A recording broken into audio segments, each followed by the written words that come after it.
Ya, listo, Carlos. Ahorita sí puedes, ya empezó.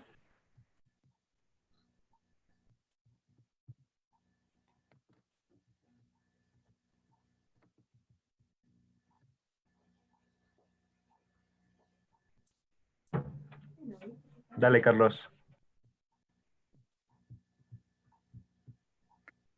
Ya, sí, perdón, no se me quedaba el micro. Muy buenas tardes con todos los que nos están observando. Les saludo a la página de Derecho Latinoamericano. Con mucho gusto, transmitiendo el primer módulo sobre propiedad intelectual organizado por la página IP Insider, llamado dicho módulo Introducción a los derechos de autor y el estado de su protección en el contexto del COVID. Esperamos su total atención y les recomendamos mantener los micrófonos apagados hasta que se termine la intervención del ponente. Sean todos bienvenidos. A continuación, Leo. ¿Cómo están con todos los presentes? Buenas tardes. Me presento. Soy Leonardo Bonilla Andrade, organizador junto a Derecho Latinoamericano y la Universidad Central del Ecuador, la página IP Insider de este ciclo de webinars que iniciará el día de hoy acerca de la introducción al derecho de propiedad intelectual. Tenemos el agrado hoy de iniciar nuestro ciclo de conferencias, ciclo de webinars, con el primero, que es acerca de una introducción a los derechos de autor y el estado de su protección en el contexto actual del COVID-19. Para esta reunión nosotros teníamos pactado que se pueda contar con Sebastián Sánchez Polanco, pero debido a unos inconvenientes de última hora, no se pudo contar con él debido a unos temas de salud, pero igualmente está con nosotros Rodrigo González. Rodrigo González es abogado graduado de la Universidad Católica de Santa Fe, especializado en derechos de autor y derechos conexos. Actualmente es director de operaciones de Argentina de la Escuela Latinoamericana de Propiedad Intelectual, el API, y es agente de propiedad industrial ante el INPI. Cuenta con un posgrado de Derechos de Autor y Derechos Conexos de la Universidad de Buenos Aires, UBA, y en Propiedad Intelectual para Científicos e Investigadores de la Flaxo, con sede en Argentina. Es docente invitado en el curso intensivo de posgrado Actualización en Derechos de Autor y Derechos Conexos y Teoría Práctica y Jurisprudencia en la UBA, y es docente de la maestría Aspectos Legales y Autogestión y Asociativismo en la Actividad Musical de la Universidad Nacional del Litoral. Para nosotros es un agrado recibirlo. Igualmente quiero comentar con todos los presentes que cualquier pregunta o duda que tengan a través de todo el webinar sobre el tema que estamos explicando, por favor lo hagan llegar con un mensaje a mi persona, Leonardo Bonilla Andrade, o a través del chat. E igualmente, si es que tienen alguna duda, será resuelta al final. Con todo esto vamos a darle paso a Rodrigo para que pueda iniciar. Adelante, Rodrigo. ¿Qué tal? Muchas gracias a todos y a todas por esta oportunidad. Antes que nada, mi colega Sebastián Sánchez Polanco se excusa, por cuestiones de salud, tiene que hacer reposo. Les manda un gran abrazo a todos y bueno, pronto estará con ustedes. Quiero agradecer a IP Insider y a la Universidad Central del Ecuador por esta oportunidad. Les cuento un poco cómo planeamos este encuentro. Primero vamos a tener aspectos introductorios de los derechos de autor y los derechos conexos en sus cuestiones más troncales, y luego vamos a analizar qué está pasando como consecuencia de la contingencia que estamos todos viviendo en este momento, y cómo se encuentra el derecho de autor en esa situación, cuáles son las características y los desafíos que tiene en este momento. Voy a proceder a compartir la pantalla.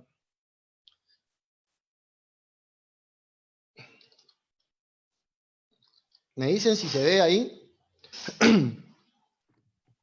Sí, ahí está perfecto, Rodrigo. ¿Me confirman si pasa la filmina? Sí. Bueno, muchísimas gracias. No voy a hacer una introducción muy específica, porque sé que hay muchos que nos están mirando que están familiarizados con la materia, por lo que vamos a encauzarnos específicamente en lo que es el derecho de autor y los derechos conexos. El mundo de los derechos de autor y los derechos conexos se ubica como una categoría dentro de los esquemas de propiedad intelectual, y se diferencia del mundo de la propiedad industrial. Hay autores que agregan una categoría tripartita y quitan a las marcas y a los derechos de los signos distintivos de la categoría de propiedad industrial y agregan como una tercera categoría. Pero para no andar en estas cuestiones extremadamente teóricas, nos vamos a dedicar a analizar uno de los grandes aspectos que tiene la propiedad intelectual, que son los derechos de autor. Los derechos de autor que van a englobar no solamente las facultades que tienen los autores, sino también las facultades que tienen los titulares de otros derechos que no son derechos de autor, pero que están emparentados con estos.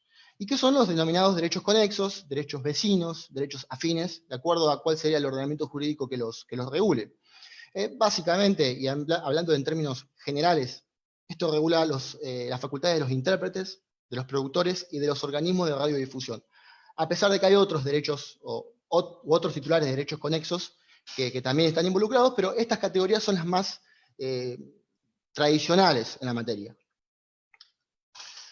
Un concepto de derecho de autor que a mí me resulta bastante interesante desde el punto de vista pedagógico es aquel que lo analiza desde el punto de vista subjetivo y que alude a las facultades que tiene todo creador de una obra científica, literaria o artística creada por su intelecto en forma original y concreta, que son facultades no solamente desde el punto de vista patrimoniales, sino también morales. Las facultades patrimoniales, los derechos netamente económicos, son limitadas en el tiempo y esta es una de las grandes diferencias que tiene la propiedad intelectual con la propiedad material.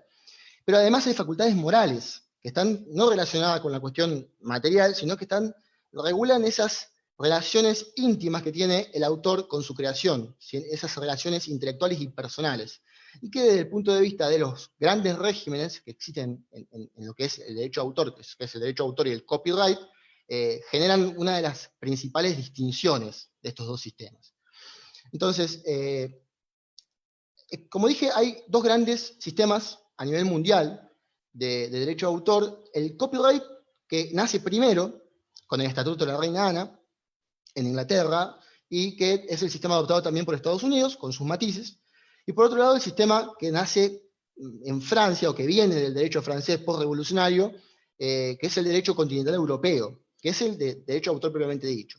Las diferencias que existen en estos sistemas no son, hay uno de los grandes mitos que tiene la propiedad intelectual, es que el copyright es una traducción del derecho de autor, una traducción literal. En realidad no. Si ustedes hacen la traducción literal, van a ver que uno habla de autor y otro habla de copia. Y eso puede parecer una cuestión meramente gramatical, pero ya nos está diciendo en qué se va a encasillar o qué es lo que al sistema le interesa en cada uno de ellos. En el caso del derecho de autor, vamos a poner hincapié en la persona humana que crea la obra, en el autor, y en el copyright vamos a poner hincapié en lo que en términos anglosajones denominamos work, que sería la obra. Pero vamos a ver que la obra, y estos son algunos de los elementos que yo considero interesantes para distinguirlos, desde el punto de vista objetivo, para el copyright, el concepto works engloba otras cosas, otras prestaciones que para nosotros, digo nosotros porque tanto en gran parte de Latinoamérica y en gran parte del mundo, impera el sistema de derecho de autor. La obra está más circunscripta a determinadas características. No obstante que tiene un concepto amplio, hay muchísimos tipos de obra. Los derechos conexos, por ejemplo, las interpretaciones y las producciones fonográficas, no son obras para el derecho de autor. Otra de las grandes diferencias que tenemos es que en el copyright puede ser titular del copyright una persona jurídica. En cambio, en el derecho de autor, la concepción tradicional habla de la persona humana que crea la obra, que es la única que puede ser autora. No me estoy metiendo acá a analizar qué pasa con el boom de la inteligencia artificial, porque ahí tendríamos 3, 4, 5 charlas para empezar a ver qué pasa con el autor, qué pasa con la obra. Pero para diferenciar de los sistemas, en el sistema continental europeo, el autor es la persona humana que crea la obra. Una persona jurídica, una empresa, podría ser titular, pero no autora. Y otra de las grandes diferencias son los derechos, el contenido. En el copyright, el derecho moral está muy limitado en algún tipo de obra, y de acuerdo a, por ejemplo, en Estados Unidos, algunos estados lo regulan. Si ustedes lo quieren entender de forma sencilla, nos encasillamos en los derechos patrimoniales. En cambio, en el sistema de derecho de autor es fundamental la protección de las facultades morales, porque si uno hace un análisis cronológico desde el hecho jurídico de la creación, que no es un acto jurídico porque la creación está exenta de un registro. Una vez que se genera la obra, nacen los derechos morales del autor, independientemente del registro, que vamos a ver que va a ser importante, de acuerdo a cada país, para el ejercicio de algunas facultades patrimoniales, pero no va a ser una condición de protección o no va a ser una condición de autoría. Entonces, estas diferencias, para ya entrar en lo que es el sistema, ya en lo que es los elementos troncales, dijimos que estamos haciendo una introducción de derecho de autor porque tenemos que analizar los elementos troncales de la disciplina. Entonces, la obra es uno de los grandes elementos troncales. ¿Qué se considera obra? Acá es muy importante entender que la obra es una manifestación de la individualidad, de la personalidad del autor. Delia Lipsip, que es una de nuestras grandes maestras en la materia, habla de que hay un proceso, se desarrolla un pensamiento que da lugar a la superación de la mera idea en una cuestión o una realidad concreta. Algo que supera la mera idea y que tiene una característica muy importante, que a mí me gusta llamar una característica exorbitante, que es la originalidad, la individualidad. Cuando esa creación tiene originalidad y puede ser reproducida y comunicada, puede salir de la esfera íntima y custodia del autor, hablamos de que hay una obra. Entonces, esa obra, que puede ser, las leyes utilizan normalmente conceptos que son, digamos, denominaciones meramente enunciativas, no son estrictas. Van haciendo la obra con el desarrollo del derecho de autor. ¿Por qué? Porque el derecho de autor acompaña el desarrollo de la humanidad, porque es la forma de propiedad más pura. Cuando uno compara la propiedad material con la propiedad intelectual, la capacidad creativa de la persona humana es tan importante en esta disciplina que genera una propiedad. Algunos autores dirían que es una propiedad impropia, porque en realidad es la creación más pura, pero a mí me gusta decir que hay una propiedad y que es la más pura, la más significativa de todas las propiedades, porque emana de la personalidad de la persona humana. Entonces, tenemos desde obras literarias hasta software, para que se den una idea del campo abarcativo que estamos analizando. Ahora bien, hay algunas condiciones, como les dije, la originalidad, la no sujeción o la no protección de las ideas, que a mí me gusta ejemplificar. Cuando nos consultan, o uno que está estudiando la materia dice, ¿qué pasa con las ideas? ¿Las ideas están protegidas? Las ideas en sí mismas, como tales, no están protegidas, están exentas, no se pueden apropiar de una idea, pero sí de una creación formal.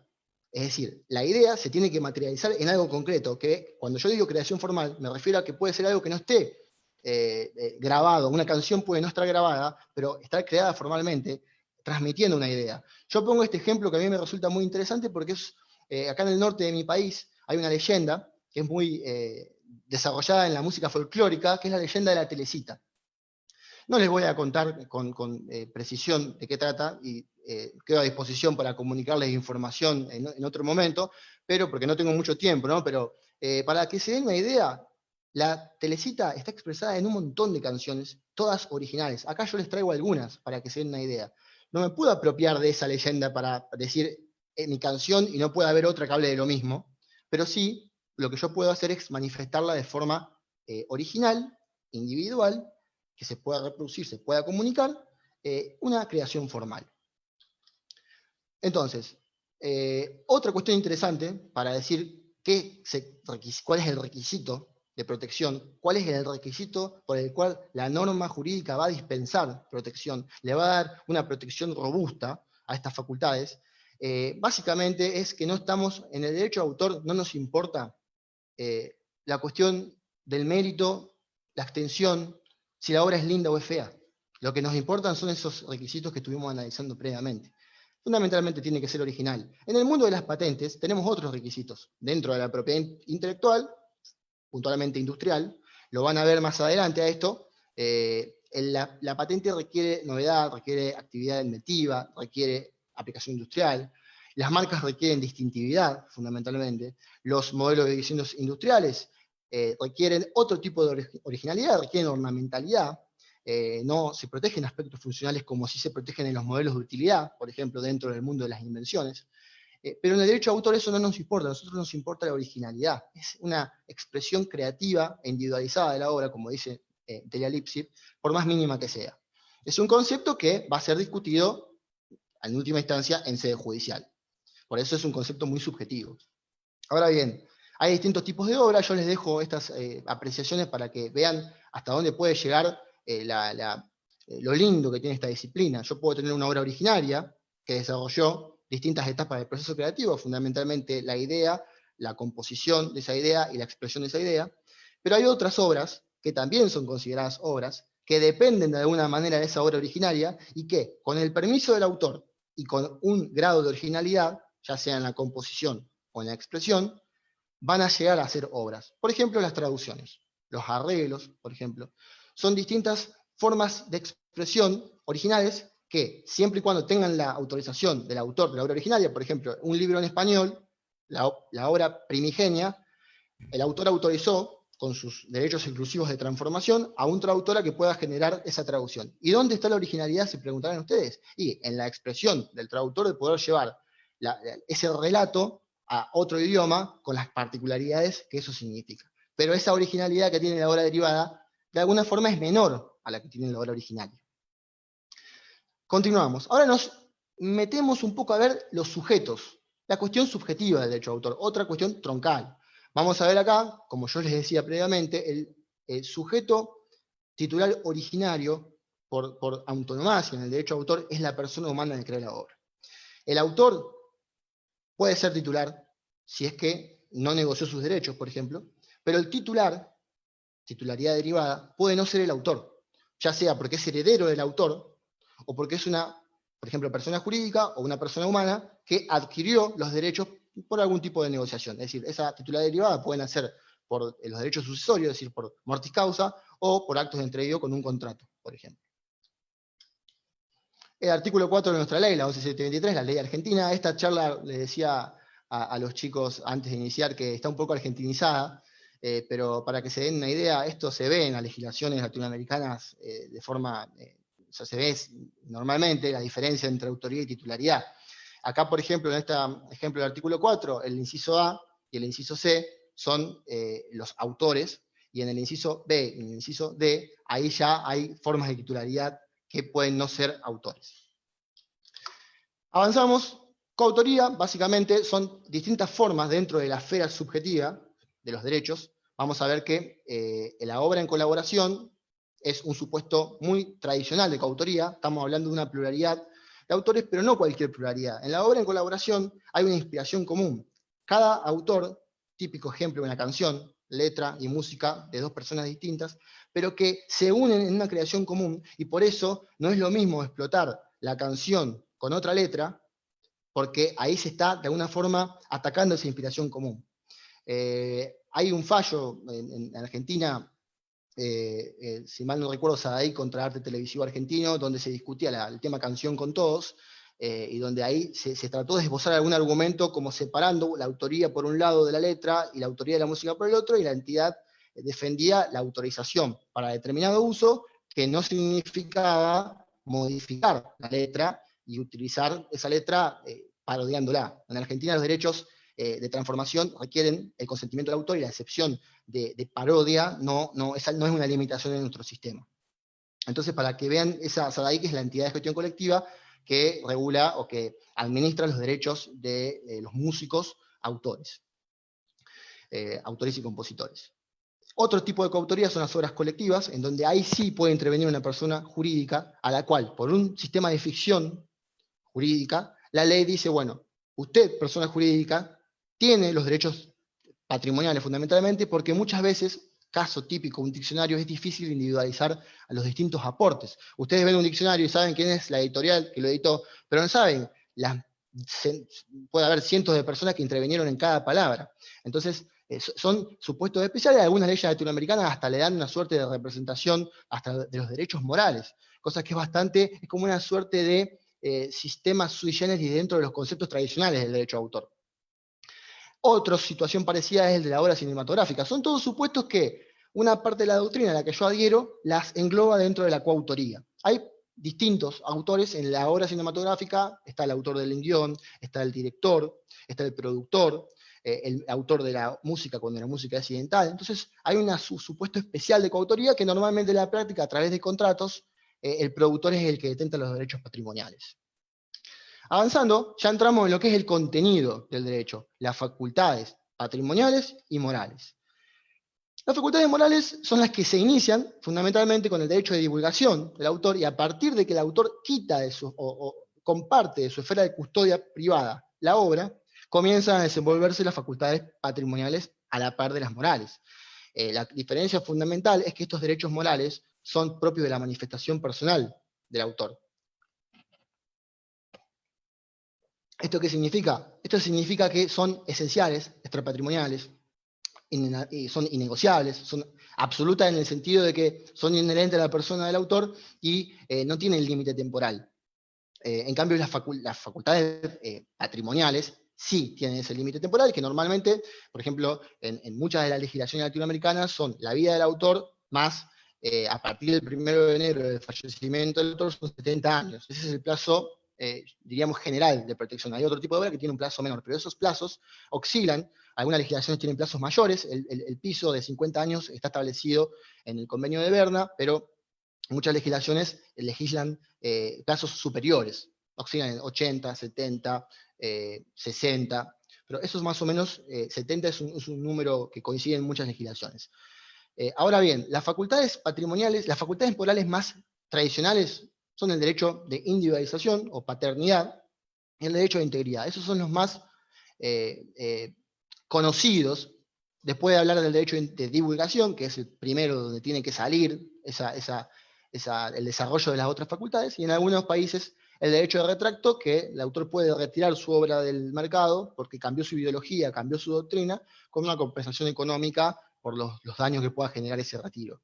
Nosotros tenemos antecedentes jurisprudenciales en Argentina muy tradicionales, el caso de Larry Moreno contra Julio Iglesias, sobre fundamentalmente plagio en sede civil, y también el de Guadalupe María contra la Iglesia Ortodoxa, por también un tema de integridad. Yo les dejo esta información, por una cuestión de tiempo no los podemos desarrollar, pero en ambos casos se vio cómo el ataque a las facultades morales, no solamente patrimoniales, sino también morales, del autor, genera el derecho a indemnizar. Tratar de revertir ese daño que se genera, si se modifica, por ejemplo, la letra de una canción, o se modifica, se destruye parte de una obra artística, son ataques a la integridad.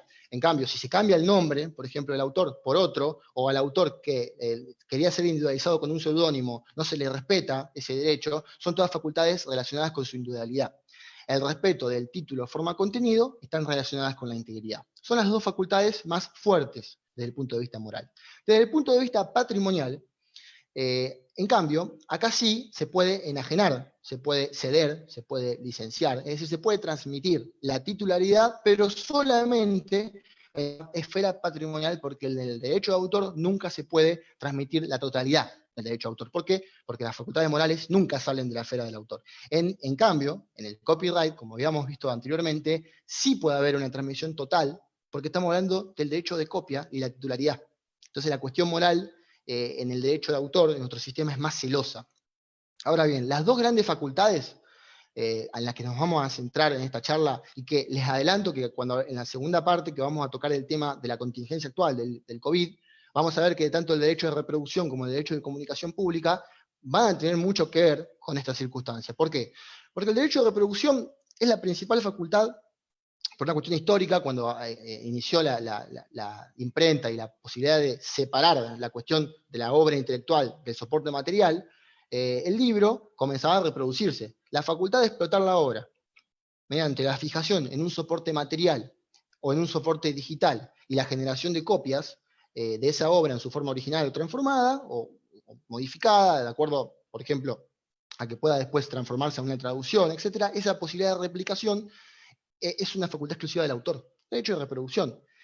Y otra de las facultades también muy importantes es el derecho de comunicación pública. Ya no hablamos de ejemplares, de entrega de ejemplares, ya sea físicos o digitales, sino que hablamos de la posibilidad de que un número indeterminado de personas accedan a la obra, por ejemplo, la reproducción, la comunicación o la ejecución pública de una canción de forma directa en un recital, a través del streaming, por ejemplo, con lo que está sucediendo ahora, o vamos a un bar, a un restaurante a comer algo y escuchamos una canción. Eso es la comunicación pública. En cambio, si nosotros compramos un libro, por ejemplo, un ejemplar, un libro, estamos viendo cómo se desarrolla el derecho de no solamente de reproducción, sino también de distribución.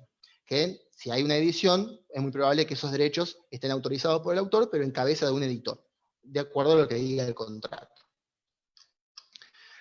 Otro tipo de derechos de propiedad intelectual vinculados al derecho de autor, pero que no son derechos de autor, son los derechos conexos, que esto van a aludir a facultades patrimoniales y morales en el caso de los intérpretes de determinados sujetos por la interpretación de obras de autores o la grabación de interpretaciones de obras de autores o de otra clase de sonidos o de la transmisión por distintos tipos de señales de acontecimientos, sonidos, imágenes. Esto es el glosario de la OMPI, lo pueden encontrar, pero básicamente hay tres tipos los más tradicionales, tres tipos de titulares de derechos conexos: los artistas, intérpretes o ejecutantes, tanto actores de obras dramático-musicales, o intérpretes musicales, ejecutantes musicales, que son los que más emparentados, más vinculados están al autor, y que tienen derechos morales, porque hay una relación de conexidad muy fuerte, pero son muy importantes para que la obra del autor se conozca cuando el propio autor no la interpreta. Que hay muchos casos así, van a ver el ejemplo típico de Luis Miguel, por ejemplo, interpretando obras de Manzanero, o de Mercedes Sosa en Argentina, interpretando un millar de obras de muchísimos autores argentinos. Entonces, luego de esto tenemos también a los productores fonográficos y el organismo de radiodifusión. En Argentina, por ejemplo, el desarrollo del organismo de radiodifusión no está considerado en la ley por una cuestión histórica, pero está discutiendo en este momento en el seno de la OMPI un tratado que va a regular específicamente al organismo de radiodifusión, porque en el tratado de la OMPI sobre interpretaciones y fonogramas no se tocó ese tipo de derechos de esos titulares. Ahora bien, todos estos derechos, tanto de autor como conexos, y les recuerdo, intérpretes y productores y organismos de radiodifusión conexos, no son derechos de autor. No hay una creación técnicamente hablando, no hay una actividad creativa como sucede en el derecho de autor, pero sí hay una prestación que es personal en el caso de los intérpretes y una aportación industrial en el caso de los productores y de los organismos de radiodifusión. Ahora bien, la gestión colectiva es la tercera cuestión que vamos a analizar, que es lo que hace que todas estas facultades, fundamentalmente las patrimoniales, se realicen en la práctica, y que no son más que los propios titulares de derecho, ya sean los autores, los intérpretes o los productores, que trascienden su propia individualidad y generan una organización que tiene el expertise, la estructura y los medios para poder controlar las utilizaciones, porque estamos hablando de propiedad privada y de derechos exclusivos. Entonces, si hay una persona que utiliza, por ejemplo, una empresa, un hotel, por ejemplo, o un productor que quiere realizar un concierto en vivo, y utiliza obras de autores, y utiliza interpretaciones, y se utilizan fonogramas, por ejemplo, comunicándolos al público en las habitaciones de un hotel, se deben abonar la compensación económica por el uso de propiedad ajena. Muchas veces se habla de impuestos, estuvimos viendo distintos casos, sucedió en Colombia, sucedió en Argentina, que se habla erróneamente de impuestos cuando en realidad estamos hablando de derechos. Y es muy importante la actividad de las entidades de gestión colectiva porque son fundamentales para que se haga efectivo. Imagínense un autor controlando todas las radios de su localidad, todas las emisoras de una provincia cercana, los canales de televisión del país limítrofe. Imagínense lo imposible que sería para el titular del derecho poder controlar esos usos, que sí se puede lograr gracias a la unión a través de la gestión colectiva. En Argentina esta es la nómina de entidades, van variando, pero hay un vínculo muy interesante porque la recaudación de esas compensaciones económicas, de esas autorizaciones, de esas licencias, y la distribución va a cambiar de acuerdo al sistema que tengan. En Argentina, por ejemplo, tenemos ese sistema por ley en muchas de las entidades, por ejemplo en la actividad musical. SADIC es la entidad de autores, ADI, CAPIF, ADI por intérpretes, CAPIF por productores, SAGAI va a representar a los actores e intérpretes, por ejemplo, DAC a los directores, CADRA representa a los autores y a los editores de obras literarias y de publicaciones por las reproducciones a través de la reprografía, ya sea en el ámbito de fotocopiado o en el ámbito digital. Y SABA representa a los artistas visuales. Eso es un poco Argentores, a los autores de guiones televisivos, de obra dramática, dramático-musical. Ahora entramos, ¿cuánto tiempo me queda? Les consulto. ¿Cómo estamos de tiempo? Estamos ahorita unos 5 minutos para empezar el segundo tema. Buenísimo, buenísimo, buenísimo. Acá, cualquier consulta que haya quedado de la parte más troncal, yo por un tema de tiempo, imagínense que es complejo tratar de englobar toda la disciplina en este tiempo, por más de que me han dado, reconozco bastante tiempo en comparado a mis últimos webinars, pero cualquier duda la dejan en el chat y yo les voy a dejar a disposición mi dirección de mail para que se puedan comunicar conmigo, estoy completamente a disposición. Pero acá entramos ya en lo que nos ocupa ahora. ¿Y por qué yo les anticipé o le hice hincapié en los derechos de reproducción y de comunicación pública? ¿Por qué? Yo les hice hincapié porque se discutía en su momento lo que fue la agenda digital, cuando nace Internet, básicamente ya hace ya bastantes años. Muchos de los que nos están mirando, que son más jóvenes, tal vez no entiendan esto, y yo mismo, que tengo 32 años, la verdad que nací básicamente también con el tema de Internet, entonces, de alguna manera, no fui partícipe de esta transformación, pero en el entorno analógico al entorno digital hubo que resolver el problema jurídicamente. La OMPI, los estados, la Organización Mundial de la Propiedad Intelectual, en el seno como órgano especializado de las Naciones Unidas, le dieron una respuesta con los tratados llamados coloquialmente tratados Internet, el tratado de la OMPI sobre derechos de autor, por un lado, y el tratado de la OMPI sobre interpretaciones o ejecuciones y fonogramas, por el otro.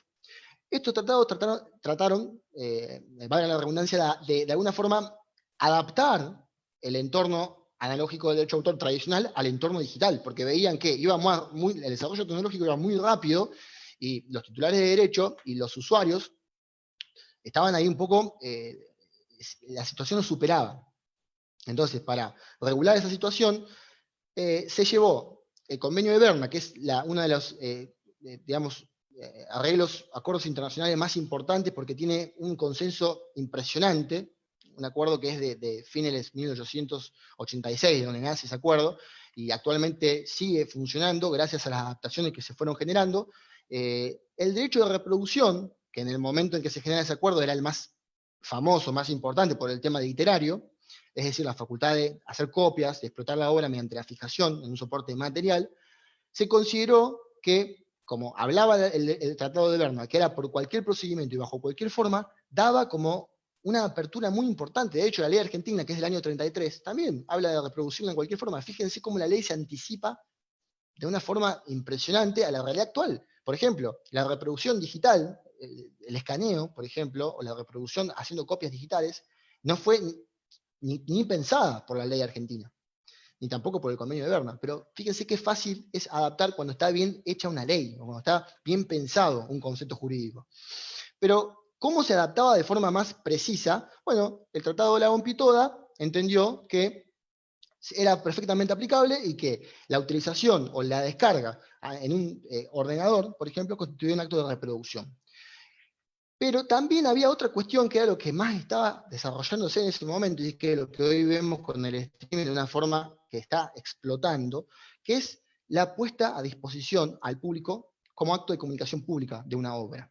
En el caso de los autores, como acto de comunicación pública, como les expliqué previamente, de una manera que cualquier persona pueda acceder a la obra desde cualquier lugar del mundo y cuando ellos quieran. Esto es impresionante, es como ese don de la ubicuidad, que es la posibilidad que tiene una obra de estar en muchos lugares a la vez, es decir, la misma canción en el mismo momento se puede estar escuchando por nosotros o por gente en Japón, o en esta conexión, mucha gente puede, yo estoy en Argentina, la mayoría entiendo que está en Ecuador, pero puede ser gente que esté en Japón en este momento, y pongo el ejemplo asiático por la distancia que nos ocupa, y sin embargo, es la misma obra. Y ustedes me dirán, bueno, pero yo tengo, por ejemplo, el teléfono acá en mi oficina, y no puedo. Si alguno, por ejemplo, si Leonardo quisiera tener el mismo teléfono que tengo yo en este momento, y tenemos que partir por la mitad del teléfono. Y es un ejemplo un poco grotesco, pero para que vean el don de la ubicuidad. Ese don que aparece a desarrollarse con la imprenta, en este caso, cuando se produce el tema de la digitalización y de la agenda digital, se produce como una segunda desmaterialización, porque se hizo mucho más complejo. Y esa ubicuidad, que es una característica que tiene la propiedad intelectual, que la diferencia de la propiedad material, también genera problemas. Esos problemas se trataron de resolver con estos. Vladimir, una paja y a dormir.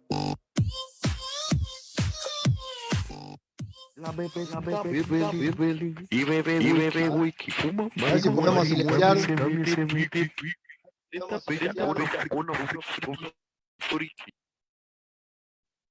¡Qué asco que das! ¡Uf! ¡Qué asco que da este cerdo, eh! ¡Qué asco que da este cerdo, eh! ¡Qué asco que da!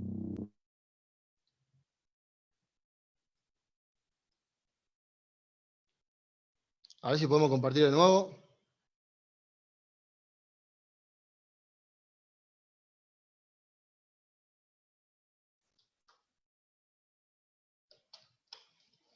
No sé si me están escuchando.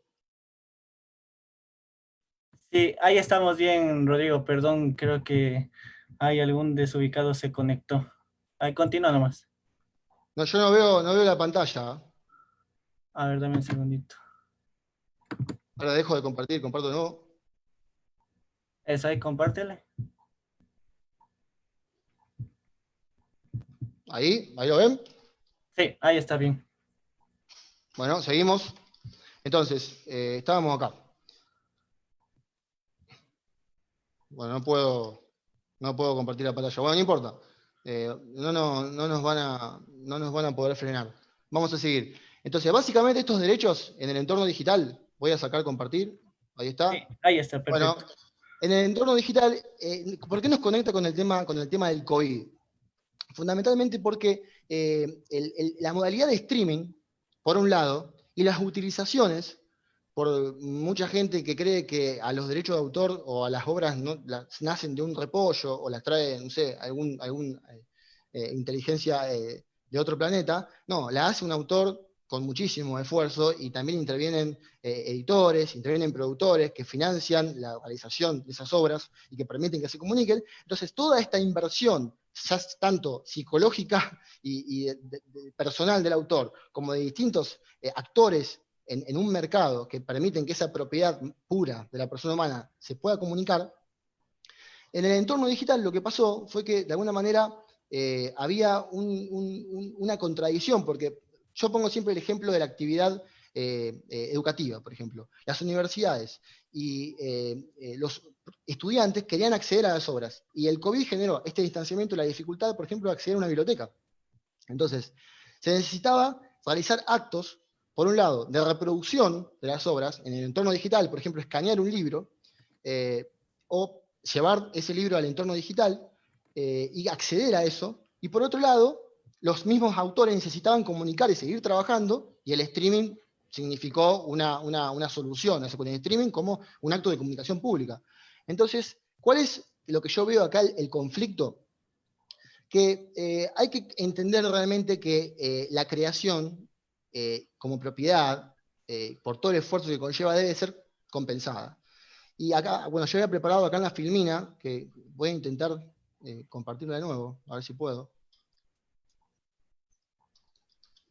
Ahí la ven, creo que la ven. Había planteado esta cuestión, los problemas, y pongo como ejemplo un supuesto de hecho, que es el tema que les di recién de estudiantes o una universidad intentando solucionar este problema. Bueno, no me dejan, vamos a salir. ¿Y cómo lo resolvemos este problema? Lo resolvemos con una licencia. Porque tenemos dos conflictos. Por un lado, los usuarios que quieren acceder a los libros, y por otro lado, los autores que quieren tratar de seguir haciendo libros. Y de alguna forma el derecho viene a resolver ese problema a través de una autorización que, negociándola con el autor o con las entidades que lo representan, permite los usos lícitos de esa obra. Yo creo que estos son los grandes inconvenientes que nos presenta la cuestión tecnológica, porque por un lado podemos acceder a un sinnúmero de obras y el derecho de autor se está posicionando de qué manera, actualizando la forma en la que las entidades de gestión colectiva trabajan. Por eso las entidades buscan regular los usos en el entorno digital a través del streaming, que antes se desarrollaba mediante la comunicación pública directa en un recital. ¿Es justo que una entidad cobre a un productor por el uso de obra a través de streaming si se está pagando una entrada o se está usando publicidad? Claramente, porque hay que compensar a los autores. Eso mismo llevado a los escritores y editores de libros, negociar con los editores la vía idónea, que es el contrato de licencia, que permite regular los derechos morales, evitar que se produzca una fragmentación y una modificación del texto de la obra, y regular el acceso. Básicamente, estas son las cuestiones que yo veo como grandes problemas en el tema de la pandemia. Por un lado, el streaming como una modalidad que va a quedar, es decir, cuando esto se solucione, si todo sale bien a partir del año que viene, con la solución farmacológica que se está desarrollando, vamos a ver que el streaming, actores, stand-up, músicos que están desarrollando esto para poder vivir, va a quedar, y va a ser más fácil. Uno va a poder estar en otro país, se va a estar desarrollando un recital, y si se negoció de la manera que se está negociando ahora, se va a poder comunicar de dos formas, tanto en el momento del lugar, y también en cualquier otro lugar gracias al streaming. Por otro lado, el uso o el acceso al conocimiento debe ser regulado y compensado, porque ahí hay como una suerte de posicionamiento en esta materia que dice que, bueno, como el acceso a la cultura o el acceso al conocimiento tiene que estar de alguna forma por encima de los derechos de autor, porque los derechos de autor son derechos individuales, exclusivos, y tienen que ceder. Y no se puede aniquilar un derecho en beneficio de otro, lo que se tiene que hacer es armonizarlo, y la forma más idónea para armonizarlo es evitar que se dañen los contenidos esenciales. Hay un autor que nosotros seguimos mucho, que es Toller, que Toller lo que dice es, bueno, negociemos la armonización y evitemos que un derecho valga más que otro, porque todos los derechos valen lo mismo. Y el acceso al conocimiento se puede tener si hubo un autor que comunicó ese conocimiento. Entonces me parece muy valioso resolver la cuestión a través de los instrumentos legales que tenemos, que el más importante en este momento, a mi modo de verlo, es la licencia digital. Licencia digital que se obtiene con una compensación que puede ser muchas veces reducida de acuerdo al tipo de uso que se dé. Por ejemplo, el Centro Colombiano de Derechos Reprográficos ahora está otorgando un descuento, entendiendo la situación que estamos viendo, y muchas de las entidades están bajando sus aranceles para poder adaptar y que, por un lado, los usuarios puedan usar esa obra de forma lícita, y los autores, en una guerra entre usuarios y entidades, no pierdan la posibilidad de seguir viviendo de lo que hacen. Porque es muy importante para mí que se entienda en esta charla que el autor, si tiene una legislación robusta, como es el derecho a autor, para poder proteger y regular sus facultades, su creación, bueno, en este caso va a poder seguir dedicando más tiempo a la generación de aportes a la canasta cultural, al acervo cultural de cada país. Entonces esto le va a quitar a él, o no lo va a obligar a dedicarse a otra cosa y a utilizar, gracias a las facultades que la ley le reconoce por el hecho de la creación, cualidades con las que nació. Es muy probable que esta persona tenga muchas cualidades creativas y no las pueda explotar porque no tiene una legislación robusta que defienda esas facultades. A mí me parece muy importante explotar esto, y en el contexto de la pandemia no podemos olvidarnos de esto por una cuestión de dificultad en el acceso. Es decir, no podemos olvidarnos del autor porque sea más complejo, por ejemplo, acceder al contenido, o porque sea más fácil acceder al contenido. Porque por un lado se nos puede dificultar acceder a un libro en una biblioteca, pero por otro lado podemos verlo en un blog publicado, a ese libro sin autorización del autor. Eso es un poco lo que quiero dejarles para debate esta tarde, estas dos realidades. El acceso por un lado, pero para tener acceso a algo, ese algo se tiene que haber creado.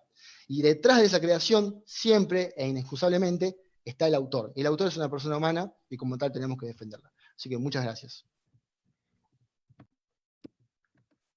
Muchas gracias, Rodrigo. Te agradezco mucho por esta intervención. Y bueno, mil disculpas a todos porque parece que en el medio de toda esta exposición que nos ha hecho Rodrigo de muy buena manera ha entrado dentro de la reunión algún desadaptado, que por eso hubieron esas interrupciones. Entonces, bueno, tengo dos preguntas en cuestión del tiempo, las cuales me han hecho, una a través de Zoom y otra a través de Facebook. La primera es, a ver, dice, ¿qué peso tienen los derechos de autor en Internet? ¿Es posible regular Internet en temas de derechos de autor sin caer en consideraciones extremas como se pretendió con el proyecto de ley SOPA en Estados Unidos? Muy buena pregunta. ¿Quién la hizo esa pregunta? ¿Puede ser? ¿Se puede saber? Se llama un compañero que se llama John Sarango. John, para responder a John, bueno, al final de mi filmina que lamentablemente alguien no nos dejó ver, no importa, yo acompañaba un fallo, yo después se la voy a compartir, Leonardo, te la voy a compartir para que vos se la compartas a los chicos. Yo hacía alusión a un caso, que es el caso Tom Cabinet, donde se discutía todo esto que yo hablaba de el derecho de comunicación pública y el derecho de reproducción, fundamentalmente la puesta a disposición, en Internet, y por otro lado, hacía alusión, al final, a la Directiva Europea 790 del año pasado, que está todavía en proceso de adecuación, que se está desarrollando en la Comunidad Europea. Esa directiva sale de un concepto, o trata de salir de un concepto de responsabilidad subjetiva de los intermediarios de Internet. Ustedes lo verán, por ejemplo, con la Digital Millennium Copyright Act, como se fijó el sistema de Safe Harbor, que de alguna forma les da una ventaja a los intermediarios, fundamentalmente, para ponerlo como ejemplo, a los buscadores, a las empresas, por ejemplo, como son YouTube, Facebook, Instagram. Es decir, son distintos tipos de intermediarios, yo los generalicé acá, pero básicamente se da la posibilidad de, si no son notificados previamente, estar en una suerte de neutralidad y sin obligación de control del contenido. Es decir, si hay una infracción y no se lo pone en conocimiento efectivo al proveedor, no hay responsabilidad.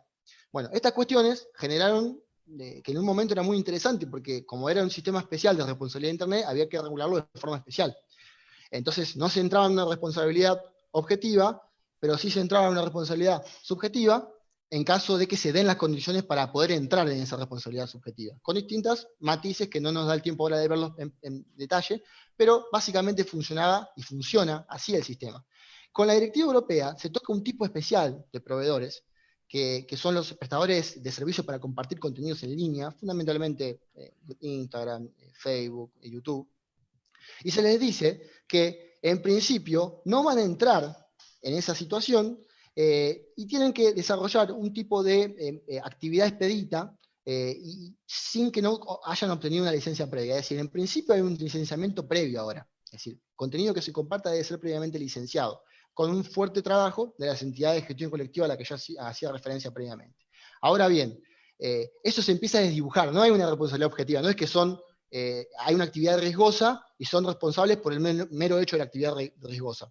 No, acá se tiene en cuenta el volumen de usuarios, se tiene en cuenta el tiempo en los servicios, los volúmenes también de recaudación anual de estos proveedores, pero se los obliga, en caso de que sean notificados, a dar de baja el contenido y tratar de evitar de que se dé de baja el contenido, pero siempre de evitar de que se vuelva a subir el contenido, pero siempre tomando dos cuestiones. En principio, un licenciamiento previo, que se empieza a desdibujar y se lo empieza a sacar de ese tema de licenciamiento previo, de acuerdo a estas características que dije, no es lo mismo una gran red social que una que está iniciando, pero se mantiene ese no deber de supervisión. Por lo tanto, no sé si ustedes habrán visto, y va un poco en relación a lo que se me preguntaba, el tema de que cuando se comenzó a discutir esto en Europa, se hablaba de que Internet iba a desaparecer y se defendía de forma muy fuerte la neutralidad de Internet. Bueno, yo creo que,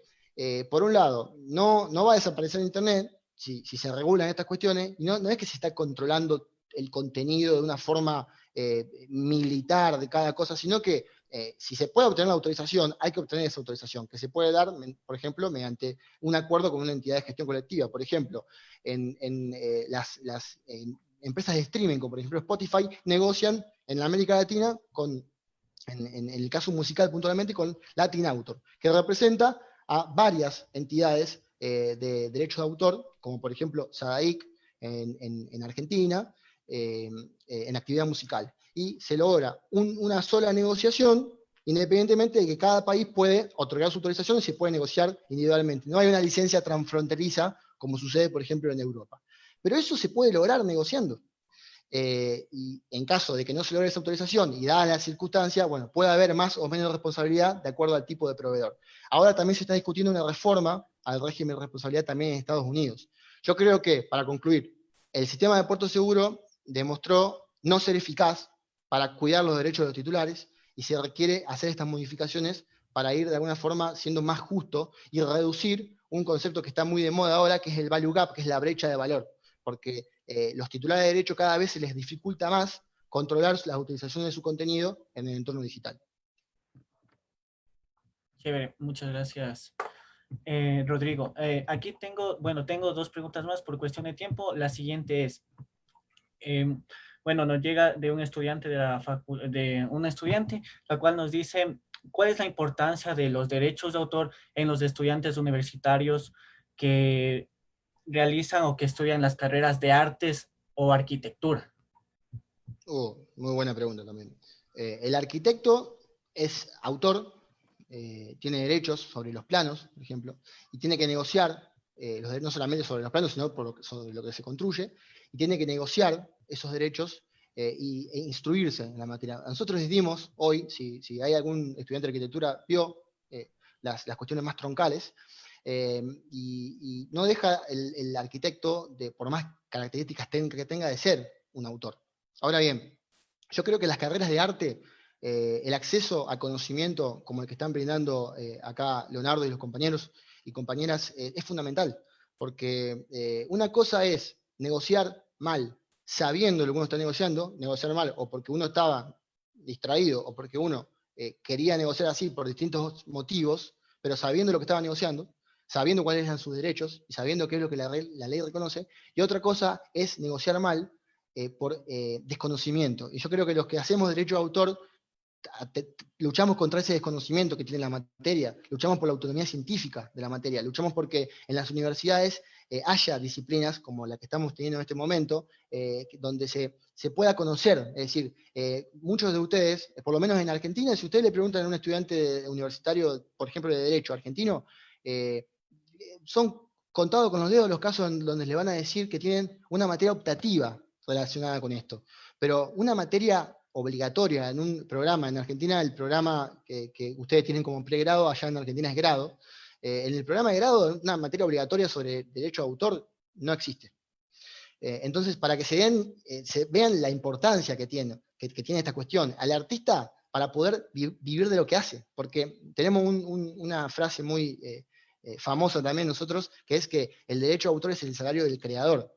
Y claramente lo es. Y vuelvo a ese ejemplo que les daba hoy, es decir, es imposible que esa persona se pueda dedicar toda su impronta personal a crear si no tiene los medios y el conocimiento para hacerlo. Todo artista debe conocer mínimamente esto que estuvimos viendo, por lo menos en las cuestiones más troncales, y saber que lo que hacen vale, y que lo que se hizo con esfuerzo. Por más de que un día hicieron o crearon una canción en poco tiempo, para llegar a eso hubo todo un trabajo. Y no solamente hubo todo un trabajo psicológico y personal, sino que hubo inversión, porque están estudiando para llegar a eso. Un arquitecto tuvo que estudiar un montón para llegar a generar un plano original o una creación, un edificio. Entonces, yo creo que el valor, tanto de un músico que compra cuerdas y eso le cuesta, estamos hablando de lo mismo. Cuando uno hace una compra de alimento en un mercado, lo mismo es cuando uno licencia una obra que creó. Yo creo, independientemente si el autor quiera licenciarla de forma gratuita o no, es muy importante tener este conocimiento. Chévere. A ver, tengo, bueno, para ir culminando, bueno, dos preguntitas más y ya terminamos, ¿ya? La primera nos llega a través de Facebook de la Asociación de Artesanos. Dice aquí, que nos dice, ¿cómo es posible proteger los conocimientos ancestrales de los pueblos ecuatorianos a través de los derechos de autor? ¿O es posible protegerlos mediante derechos de autor los conocimientos ancestrales?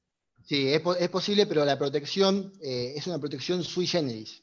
Es decir, es compleja la respuesta porque de acuerdo al sistema, acá sí va a variar mucho el lugar donde estemos analizando el ordenamiento jurídico que lo esté tratando, porque va a depender, por ejemplo, si se le otorga protección o se le otorgan derechos a un grupo, por ejemplo, a una comunidad, a un grupo de artesanos, a una comunidad más grande de artesanos, a una región.